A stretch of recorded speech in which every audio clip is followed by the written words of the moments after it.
Hi, this is Erica Merrill, and I'm the founder of Perfect Legal Video, and I am very excited to bring to you today Attorney Nicole Reeves Lavallee. She has a family and real estate law firm in Worcester, Massachusetts, and she and her team are just phenomenal at what they do. And we're very fortunate to have them with us every week discussing different issues around those topics. Today, we're actually going to talk about core values, and I can't wait to hear how they use that in their practice and what they expect of their clients and what they often see from the other side and how they handle it. So I want to welcome you to the show today. Nicole, thank you so much for coming on. Thanks for having me. You're welcome. So I guess let's start off with, why did you want to do the topic of core values? Well, I think it's one of those things that law firms don't talk about enough. We expect our attorneys to do everything right. And then as the client, you're like, oh, my attorney sucks. They don't do what they're supposed to do. They don't follow through. I don't know who I'm talking to. And, that's how we get this bad rap. So I think, one of the things that we want to strive for, and we do, is we tell you up front what our core values are, and we adhere to them. And we also hold you accountable to those same things, because I don't want somebody that's going to go, oh, I don't want to have to do all that stuff. Well, if you don't have the values that I do, then we're probably not going to be a good fit. So I want to be up and front and honest with people to go, this is what we're looking for in you, and this is what we expect of ourselves. And I appreciate that. The first thing we're going to talk about is integrity. And, what are your expectations around integrity? I mean, first, just when you say this, it just makes me think of, the people that like to do things while everyone's watching and like take a selfie with their kid. Oh, I'm playing, I'm this and that. And the second the camera's down, they're screaming at them and they're, doing the wrong things. So I can imagine with attorneys, there's a lot of things that happen when nobody's looking. Absolutely. And I think the biggest thing is, being, forthcoming with your client. I'm sorry, I've only handled 3 of these cases. I don't know that I'm going to be the best fit for you. Or, hey, I need to have somebody else second chair this because, again, I'm not too comfortable. Or, yes, I've done these every single day for the last 20 years. I think you need to have that level of ability to communicate with your client effectively. Tell them where you stand, because guess what? We're not perfect. And we don't do every area of practice, and we don't do all of the stuff perfect. And you know what? Sometimes integrity is also going, I'm sorry, you have a horrible case. You did X, Y, and Z wrong. And I really have to let you know up front. I can take your money. I mean, I tell my clients all the time, I'm happy to take your money, but I'm not going to take your money if it's going to result in something that's not in your best interest. And I think most of my clients absolutely appreciate that. And those are the ones that actually refer me out, whether I take their case or not, because they know that I'm that person that's going to have that integrity and go, wait a minute, let's back up here. This isn't fair. I had a client come in the other day. I want to get $600 for my ex. Okay, it's going to cost you $900 to do it. Does that make sense? This is what I suggest you do. And again, they're going to go, wait a minute, that's a great idea. So again, I'm not trying to turn away clients. I'm not trying to lose money, but I'm also trying to be honest with you. And I really expect that of my staff. If you made a mistake, we all make mistakes. The question is, what did you do? How can we fix it? And how do we move forward? You as a client are going to make mistakes. Again, guess what? You have to own up to it. I can't figure out and come up with, yes, you're the greatest parent in this entire universe, when the other party is just saying that you were on a bender the other night and you were driving drunk with your kid. Like, I need to know that so I can go, okay, so what happened? Well, it wasn't, alcohol, Nicole. It was, I took medication. I had a bad reaction to it. And I immediately went home and, I will never do that again. I talked to my doctor about it, and this is what we did. Let's come up with a game plan. But again, if you don't tell me, I can't help you. So again, I expect that of everyone, both my client and my staff, and obviously myself. Yeah, I mean, and what if you talk to a client that, I mean, obviously with what you do, there's oftentimes a lot of animosity between the parties. What if you feel like the person is really just out to get that other person without any real cause or any real end result? They just want to cause some headaches for the other person and maybe some stress. And as we all know, like stress does kill you eventually if you have to deal with too much of it. And so it can be costly, not just on your wallet, but on your health. Absolutely. There are definitely those people out there. And again, I think, we do that and look at it and go, okay, so is it counsel doing it, or is it the client that's directing the counsel? So a lot of times, I can take counsel aside and say, look, this is really what's going on and what's going on. A lot of times counsel will be upfront with me. Nicole, I understand, but I have to do this. My client has insisted on it. So you kind of go, okay, at least I understand. But then you can also have that same candid conversation with that attorney and go, well, I'm going to be asking for attorney's fees because what you're doing is unreasonable. And a lot of times what they'll say is, oh yeah, I understand, Nicole. So again, you got to know, is it the client doing it? Is it the attorney doing it? Sometimes you do get bad attorneys on the other side, but again, if it's the client directive, we understand that that's the role. But there's ramifications. Can we ask for sanctions? Can we ask for a dismissal? Can we ask for attorney's fees? So there's ways to get around that. And ultimately, that's usually something that bites them in the butt in the long run. I mean, yeah, that's true. So let's say you have a good client that has good intentions of just doing the right thing, getting results that are fair for everyone in a case. But then you start working with their attorney and it's like super frustrating. I mean, honestly, some of the attorneys that you deal with have all of these tricks when they do have a client that isn't honest or doesn't have the best intentions. So now they have to use all these tricks to try to either slow down the process or waste all of the other person's money so that they can't fight for what's right, when things should be just open and closed and done in a month or two. So like, what do you do then? We go back to my favorite statement: document, document, document. You write a letter to opposing counsel. Your client is doing this. As a result, I believe you're violating the code of ethics. I don't think this is fair. I'm going to be asking for attorney's fees. I'm going to be asking for the dismissals. You are doing something wrong. Whether it's not something that you can get in front of the judge right then and there, it's documenting, because at some point it's going to come up. And the reality is, guess what? The judges also know that some of these attorneys are exactly doing that.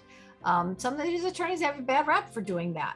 So again, if I'm an attorney that's having this problem with another one, I've had attorneys go into court and say something completely false, and you're going, are you joking? Have you, and has that person made it right? Sometimes we all make mistakes and we say that we never got that document. And we go back going, holy crap, we did. I didn't mean to make a misrepresentation to the court. But, there are the people that do it on a regular basis. So that's why you're like, nope, here you go, Your Honor. This is what I did. This is the time that I called. I've done that where I've had it on my phone. I go, no, this is exactly the message right here. So again, documenting is you're going to be your best friend, because whether you're showing it to the court or showing it to your client who now doesn't believe you because their ex said that this is happening and you're not responding, you have something else to back it up with. That's really great. Now, here's something that I love about you in particular and your staff, is that they are nurturing, they are empathetic. And you do have a limit on it when, you also have to mix in the honesty, because sometimes the truth hurts and it's going to cause someone some pain to hear it, or hear that like what they want isn't going to happen, even though they can see their kid is in pain or they are in pain. Depending on the laws, you're not a magician, but you are very empathetic, and you can hold someone's hand and be realistic. And that's like such a tightrope to walk. And it's such a wonderful skill to have. And it's not common. So why don't you talk a little bit about that? And I guess from my perspective, it just seems natural. There's definitely a time for me to be empathetic, but again, there's a time for me to be truthful. Again, it goes back to that integrity. Like, you have to have the integrity, but you also have to treat people with respect. I'm not going, just because you screwed up, again, we all screw up. I understand. but how are we going to get through this? What is the next step? I've told clients who have had judgments where the judge said, you are an alcoholic, and she goes, no, I'm not. Well, good. I can sit there and fight with the judge till I'm blue in the face, but the judge made an order that you're an alcoholic. So notwithstanding any of that, show her what you've done from that time that you're an alcoholic to now. And that's what we've done is again, it's one of those things that from there, they're so frustrated because how could the judge possibly find this way to, hey, look, I'm taking all these classes and I'm doing all these things and I'm bettering myself. There's nothing wrong with bettering yourself, regardless of whether you have a drinking problem or not. And she actually didn't, but the end of the day is she was able to show, look at how much of a better person I am today. And that gave her the strength. And I think that's, again, it's a little bit of compassion that you're going, we don't have to be cruel to each other. We can do our jobs proficiently without acting like jerks and without fighting with somebody. There's a difference between zealously representing and acting like a jackass. So I think, from my perspective, it's how can we help you to get to that next step, to be a better person? I think everyone in this world should, strive to be a better person. And that's what we try to do with giving them that compassion and that empathy, but also by telling them, this is what you need to do. And this is how I think you're best served to do it. And those are all great points. And I know from the testimonies that you and your fellow members of the law firm get that, really nurturing is one of those qualities that they absolutely mention and they love about you and your law firm. So let's bridge into honesty and what part that plays. There are a million jokes about lawyers not being honest, and they don't just fall from the sky. I have so many lawyers that I know that are honest and wonderful, but on the other hand, they know people that are not, that they have to handle and they have to oppose in court. So why don't we talk a little bit about honesty, both for the attorneys, and then I know you also find out that your clients are lying to you. So there's two sides of the coin that we have to deal with honesty. Absolutely. And again, I think, honesty from our part is, again, updating you. There are times where I'm like, oh yeah, you're right. I said I was going to do that last week. I am so sorry. There's a document right now that I can tell you right now. I told my client I'd get it out to her on Monday. Haven't done it. It's now Friday. But I also reached out to her and said, hey, I've had to put out a few fires. Do you mind if I give it to you next Monday? And she said, absolutely not a problem. So it's that communication. Have that communication with somebody. Things come up. There's issues that need to be addressed. There's things that I just simply forget about. And I go, oh my God, I thought I sent that to you. I didn't. But own up to it. I mean, that's a simple fact of the matter is, we're human. And I think you all need to understand that. Yeah, our goal is, hey, look, we need to get something out. We have to have the discovery responses in 30 days. Am I going to necessarily call the opposing party on the 31st day and go, where are they? They're late? Probably not. Unless you're calling me and saying, hey, Nicole, I know it's 30 days. Then that may prompt me. But on the 35th day, it's going to be in there that I'm going to make sure I get to it. So again, you have to have a little bit of that wherewithal to know that it needs to happen at some point. But again, if you're honest with clients, I think they respect that a lot. Again, going back to the scenarios of, I can spend your money, but I don't need to. And I think that, again, we have to have that level of respect. If you don't trust me, then we're going to have a problem. You need to trust me as your attorney. You need to know that I have your best interest at heart. You need to know that everything you've told me, I'm going to cherry pick what I'm going to say. No, I'm not going to tell the judge every single last laundry item you gave me, because the judge doesn't want to hear it, nor is it irrelevant. So those are the issues that we're going to have to address. So again, that's why you would need to have that rapport with your attorney and vice versa, that I can tell you things and that you're going to listen to things and that we're going to understand exactly where we are and what the next step is. From the client's perspective, that's a huge problem when I have clients that lie to me. It's one of those things that I go, oh, I just forgot. Okay, great. But, after the second time of you forgetting these things, I'm kind of going to go, but we're here on a parenting schedule. And I asked if DCF was involved and you said no. but you failed to mention that there's 251As filed against you since the last court date. That's not something that you forget about. So again, there's certain things that if I find that you're lying to me, I will withdraw. I am not going to tolerate that, because again, I can't do my job if you're lying to me. We need to have that level of trust, because again, how am I supposed to, tell the judge in the light most favorable to you if I don't even know what the facts are? If you're shutting me out in the most important time to help you, I can't do my job. Well, yeah, and that's interesting, because a lot of people that come to an attorney like yourself, they maybe have never been in front of an attorney, and they have an idea from TV or from what they maybe heard from a neighbor or a friend. And so they have a lot of misconceptions. So now they've got to sit down in front of this stranger who they feel is way better than them and maybe not human.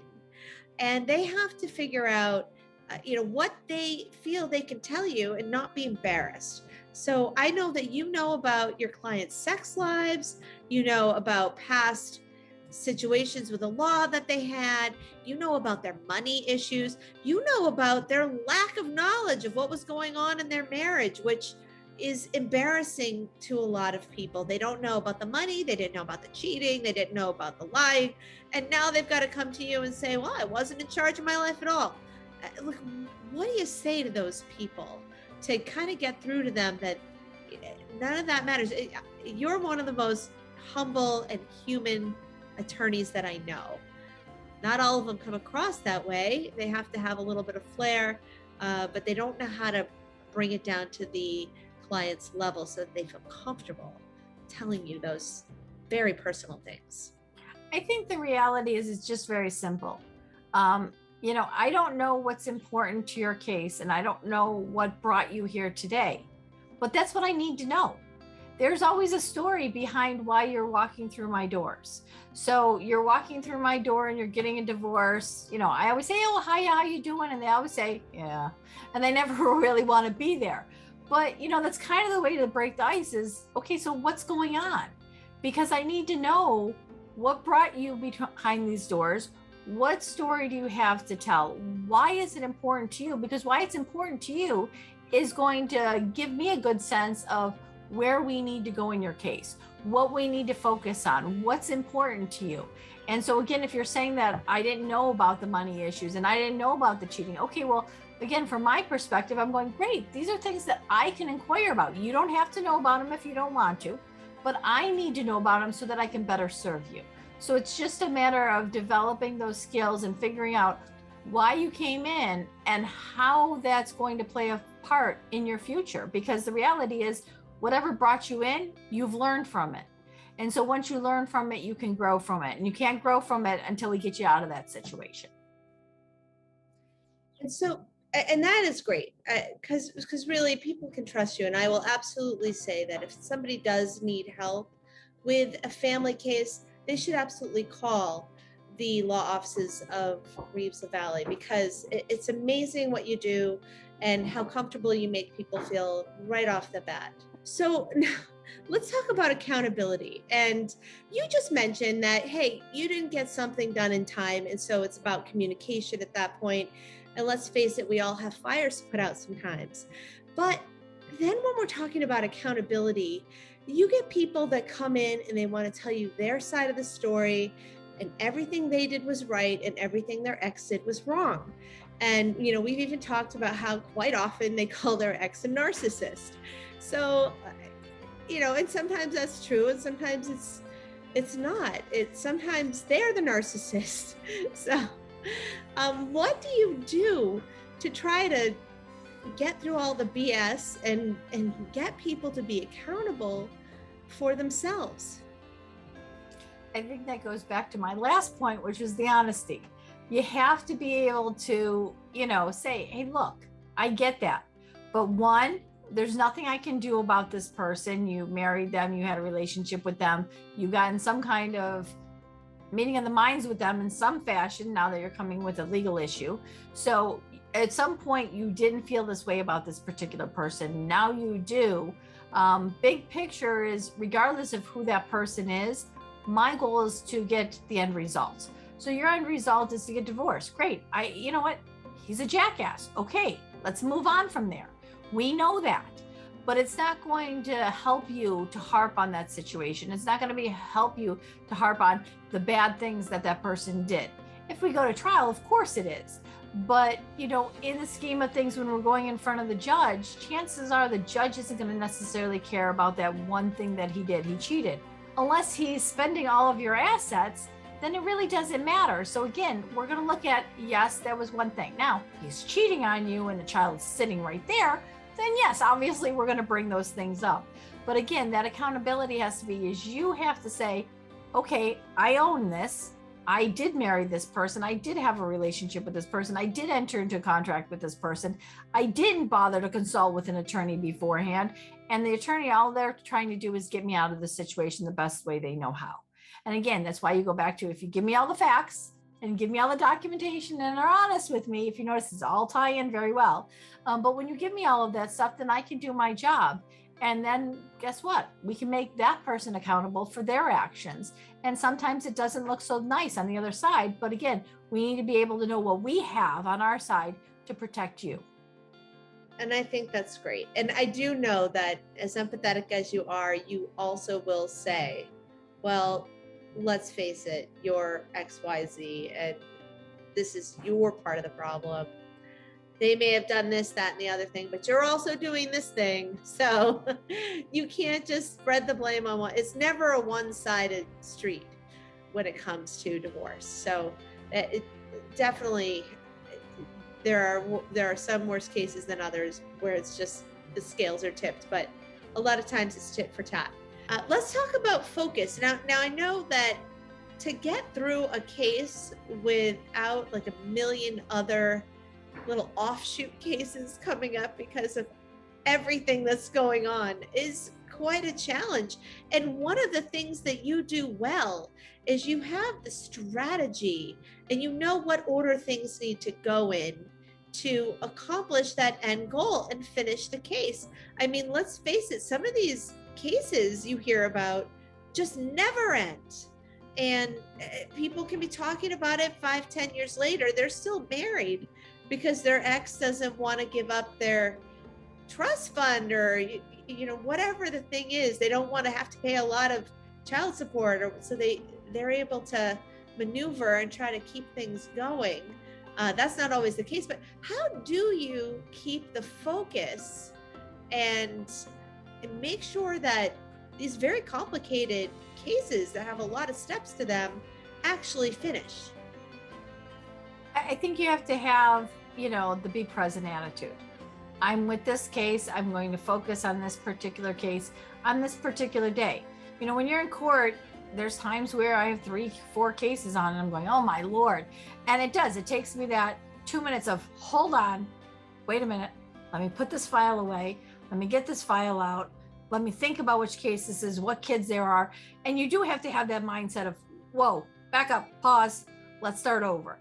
So we always have that experience. And, you know, my biggest thing is when you name your kids with the same letter of the alphabet, and then I'm trying to remember which kid it is. Is it Justin, Julian, or, you know, Gerard? It's like, I don't know, come up with something.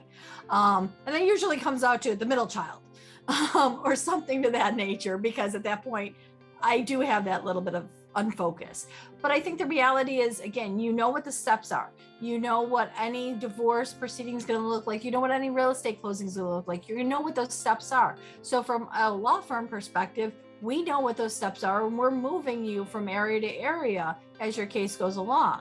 You know, the biggest thing that I have is you want to stall and you want to stop it. Well, I don't want to do that discovery. Well, I don't care. You have to do the discovery, but I don't want to. They're not entitled to that.